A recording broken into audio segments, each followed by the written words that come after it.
Tanong ko lang mga doy, huwag niyong masamain ha, kasi tatamaan kayo sa akin. Uso pa ba ngayon yung Kimi tsaka Estes strategy? Kaya dito talaga agad akong dumalaw sa Gold Lane kasi andito yung strat mga doy.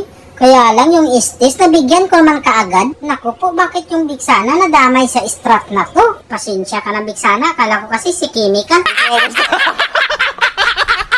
Pagkatapos ng appointment ko doon sa baba mga doy, nagmamadali talaga ako kasi andito na yung pagong. Sus Mariusip, kawawa naman yung taon yung tamos. Kapiranggot na lang pala yung kahimtang niya.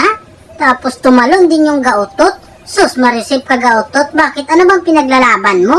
Naku po, andito na naman yung Bigsana, kawawa mga doy. Kaya pinauwi ko na para madagdagan yung buhay niya. At dahil puno na yung buhay ng Bigsana mga doy, pinuntahan ko siya dito para malay mo magpasalamat siya sa akin. Naku po, ano ba yan? Napuruhan ko pala. Hindi man lang nakapagpasalamat. Nailigtas yung puri ko. Salamat! Naku po, nakita ko na naman yung tao ng Bigsana mga doy. Kaya sinalubong ko na naman siya dito. Kaya lang, sinaglit lang pala siya ng alien namin. Pero hindi lang, para talaga yun sa alien na yan. Ito na lang sa akin, si Gautot mga doy. Sure ball naman to sa akin eh. Uy, wala ko, grabing heal naman ang Estes mga doy. Pagka ganyang mga sitwasyon mga doy, payo ko sa inyo, dumalaga na lang kayo. Huwag nyo nang ipilit yung mga bagay-bagay na hindi naman talaga bagay, mother, father. Dahil palabas na yung turtle mga doy, kailangan bibilo lang ako dito. Uunahin ko talaga yung na yan, Estes na yan, kasi paamak yan, kasi lalo nandyan na yung pagong mga doy. Lugi tayo dyan sa clash. Yan ang tinatawag na mindset ba?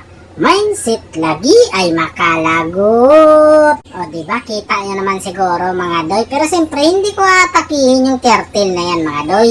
Ang atakihin ko dito, yung hero muna, katulad naman ito ni Bigsana mga doy. Sinaglit ko lang yung taon talaga. Sus Mariusip, andito na naman mga doy. Tumalon na naman yung taon yung Gautot. Ano na naman yung pinaglalaban mo Gautot? Wala na nga ni kayong retriever holder. Naku po Estes, di ba kagigising mo lang? Nandito ka na naman yung taon agad, tapos yung kahimtang mo, peligro na naman doy. Kunti na lang yung taon yung kahimtang mo doy. Kaya ang ginawa ko dito mga doy, pinasok ko na yung tawon. Hinatid ko na doon sa base nila mga doy para mapuno yung life agad. Tapos dito, relax muna ako sa tanglad. Kaya lang bigla silang dumating mga doy. Kala ko nga maburst ko yung taon diretso yung na yun, Bigsana. Kaya lang, hinil talaga ng Estes mga doy. At dahil hinil mo yung Estes, ikaw na lang yung bibigwasan ko. Sus Mariusip, Bigsana, patawad yung taon doy. Napuruhan na naman yung taon kita. Papasukin ko nga din sana yung Kimi na yun mga doy. Kaya lang yung kakampi kong silong tumurbo na, binastos sa turi. Hindi na naawa sa turi, nagtago na nga eh.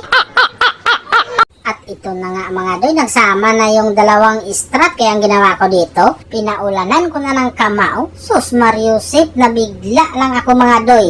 Nabigla kasi silang nawala. Anong klaseng strat yan? Itigil nyo na yan. Kaya dito, narinig ko na naman yung victory.